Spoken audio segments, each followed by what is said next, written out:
বিশদ তোমাদের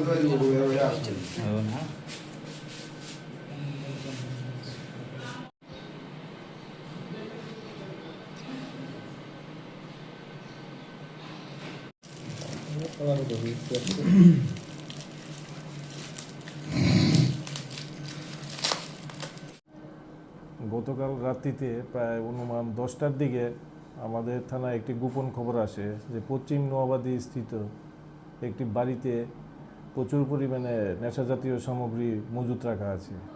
সেই সংবাদের ভিত্তিতে আমি এবং আমার অফিসার স্টাফ সহকারে আমরা ওই বাড়িতে যাই। আমতলী, পশ্চিম নোয়াবাদী আমতলীর একটা বাড়িতে যাই। পশ্চিম নোয়াবাদী স্কুলের আগে ওই বাড়িটা।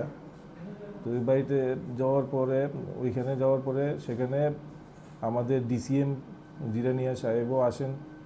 ওনার উপস্থিতিতে এবং সাক্ষীর উপস্থিতিতে ওই বাড়িতে আমরা তল্লাশি করি।